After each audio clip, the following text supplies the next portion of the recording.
And now for the story of the day, that Rob Kirby, those of you who follow him and have heard some of his interviews on other channels, said exactly what I'm about to read you was going to happen, precisely as I'm about to read you. He said it would happen.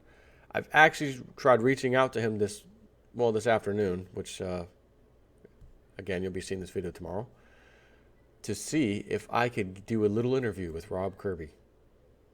Told him I got a channel on YouTube, Realist News, Jason4. Love to have him on. Been following his work. He called it. It happened. I'd like to talk to him about it.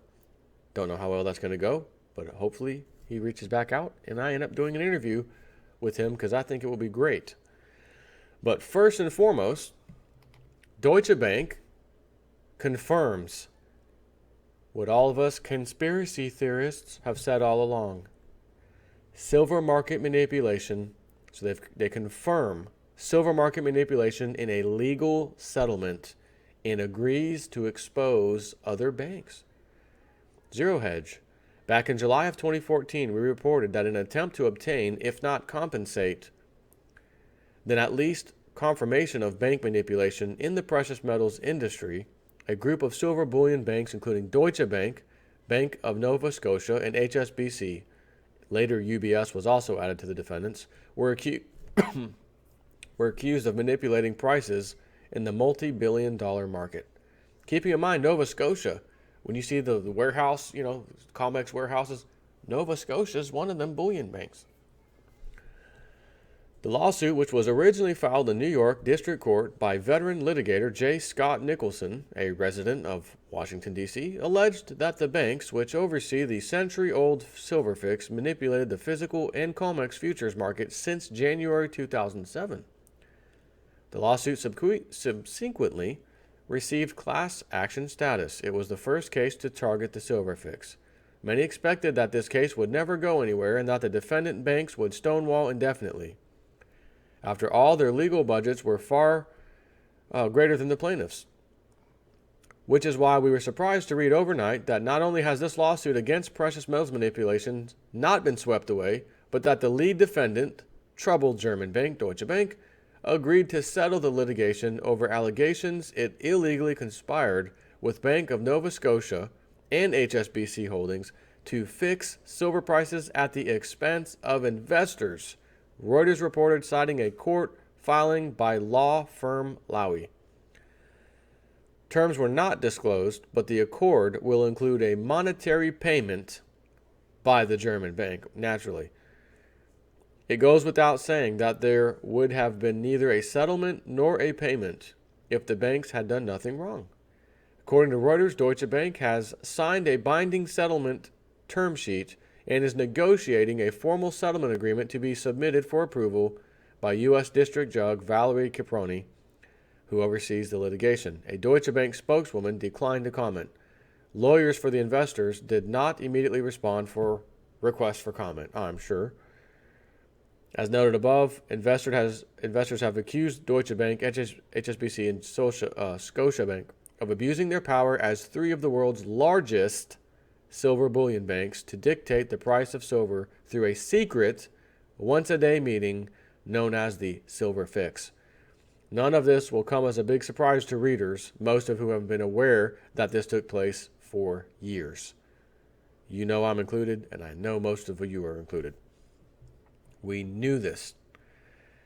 In a curious twist, the settlement letter reveals a stunning development, namely that the former members of the manipulation cartel have turned on each other.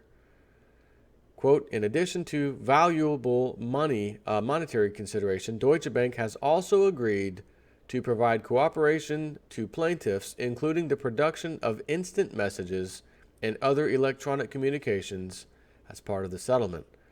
In plaintiffs' estimation, the cooperation to be provided by Deutsche Bank will substantially assist plaintiffs in the prosecution of their claims against the non-settling defendants.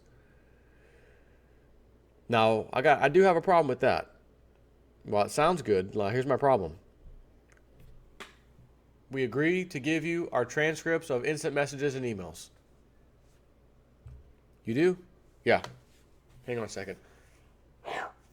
Here you go. But all of these over here, this big old pile of paper over here, you ain't getting to see that. Yes, Your Honor, we swear under penalty of perjury and under oath, I have given the defendants, or is it the defendants? Not defendants, the prosecution, all documents requested. And they're going to go through them and say, well, there's not really much here. There's not really much here. So is it possible that Deutsche Bank is going to be the only one to take the sword, so to speak? And in doing so, JP Morgan, Citigroup, remember those guys? They're buying the derivatives and time bomb off of Deutsche Bank. They've been buying trillions. I wonder if Deutsche Bank's going to say, well, we complied. Here's all the evidence, even though they didn't give it to them, all of it. And then they're going to, okay, we're going to go through this. And all of a sudden, there's not really anything in here. It actually looks like it's just Deutsche Bank, who is already willing to settle with us for a monetary fee. Oh, okay, case closed. No one else is in trouble. And the Deutsche Bank gets to get rid of its derivatives to the club members, JP Morgan Bank and Citigroup, as a thank you nod for, basically taking the fall or whatever. Then we have, which it's kind of a secondary article. Deutsche Bank admits it rigged gold prices, agrees to expose other manipulators. So again, zero hedge. Well, that didn't take long. Earlier today, when we reported the stunning news that Deutsche Bank has decided to turn against the precious metals manipulation cartel by first settling a long-running silver price fixing lawsuit, which, in addition to valuable monetary consideration, said it would expose the other banks' rigging, having also agreed to provide cooperation to plaintiffs, including the production of instant messages and other electronic communications as part of the settlement. We said, since this is just one of many lawsuits filed over the past 2 years in Manhattan Federal Court, in which investors accused banks of conspiring to rig rates or prices in financial and commodities markets, we expect that now that Deutsche Bank has turned, that much more curious information about precious metals rigging will emerge and will confirm what the bugs, silver bugs, gold bugs, had said all along, that the precious metals market has been rigged the whole time, all along. This was confirmed moments ago when Reuters reported that Deutsche Bank has also reached a settlement in U.S. litigation alleging the bank conspired to fix gold prices. So gold and silver. In other words, hours after admitting it was rigging the silver market, it did the same for gold. Some more headlines from Reuters. Reaches settlement in U.S. litigation alleging it conspired to fix gold prices. Gold settlement follows similar accord involving alleged silver price fixing that was disclosed on Wednesday. There's a few more, but it's the same thing. Most importantly, as the actual settlement reveals, Deutsche Bank has agreed that in addition to once again providing valuable monetary consideration, which will be paid into a settlement fund, that like in the silver settlement, it will provide cooperation in pursuing claims against the remaining defendants. And with that, the floodgates open.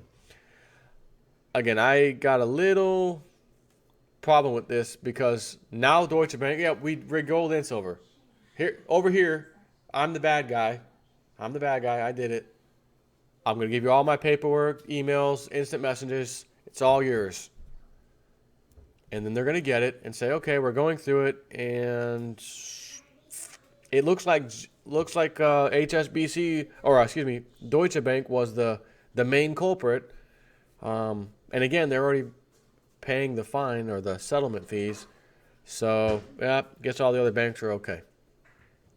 I can almost see this happening as I've just laid it out to you. I can see it in my mind happening just like that. Deutsche Bank rolling over and ratting out the other banks.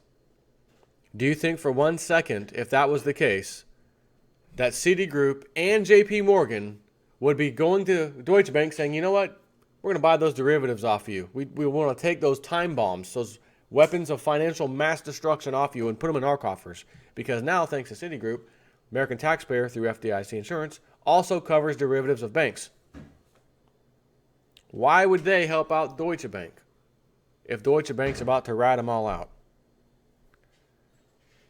Because I got a sneaky suspicion they're not going to find anybody else. If for some reason, that's one side of this. What about if it's true that they do have information and it does expose some other players? Because again, it said none of the other ones were willing to settle. Nobody else was going to settle. No defendants settled except for Deutsche Bank. That means these other banks don't plan on getting prosecuted or anything else. So, or having to dish out a settlement. So that, again, tells me, Deutsche Bank, you're the fall guy. And because you're going to be the fall guy, we're going to take those time bomb derivatives off your hand for doing a good deed for us club members. That's how I see this. So an alternative view, and I can only think of one alternative view that makes any sense, and even then I don't know if I like it that much, but I'm going to give it to you. Same scenario. Deutsche Bank, you've admitted it. You got paperwork, emails and stuff. You may incriminate some other banks. And let's assume it actually does. Oh my God, JP Morgan was doing it. Citigroup was doing it. This one was doing it. They were all doing it. Oh my God. And the cat's out of the bag and they're caught. Why then would Citigroup and JP Morgan be buying these turd derivatives off of Deutsche Bank? And the only reason I would say they are, even that after they got ratted out, would be because if Deutsche Bank fails and the derivatives that Deutsche Bank is sitting on goes kaput, which they would, all those credit default swap insurance contracts would have to be called in. We need help bailing out Deutsche Bank. There's not a system in the world that can bail out, tens of trillions of dollars of Deutsche Bank debt. So whoever had the credit default swaps, who had to issue those, they're not even on the hook because they can't pay it. So what would happen? Chain reaction. That one would fail. That one would fail. All simply trying to pay the credit default swaps out on the Deutsche Bank failure. That would be all that it took to take the whole derivatives market down. So it would be in the best interest, in other words, of JP Morgan and Citigroup in the club to bail out Deutsche Bank by buying those derivatives, even though they ratted out, Deutsche Bank ratted them out, which we don't know if anyone's been ratted out because we don't know what information has been given yet. So there's the two, and I could probably say the only two scenarios in which this could possibly play out, in my opinion. A, you're the fall guy. You're taking the fall for us. We're taking those derivatives off your hand. Take care. B, you're the fall guy, but you ratted us out. Or not, so therefore you're not really the fall guy. You ratted us all out. We're not happy with you. But because if you fail, the rest of us will fail, we're going to have to take those derivatives off your hand. But they've been taking these derivatives apparently prior to all this happening. So, again, we're not flies on the wall. Can't really comment as if I'm in the know. I'm hoping Rob Kirby knows because he called this pretty accurately. So hopefully he'll get back to me, or at the very least we'll see a video from him in the near future or interview or something. So that's it. Interesting times. Take care.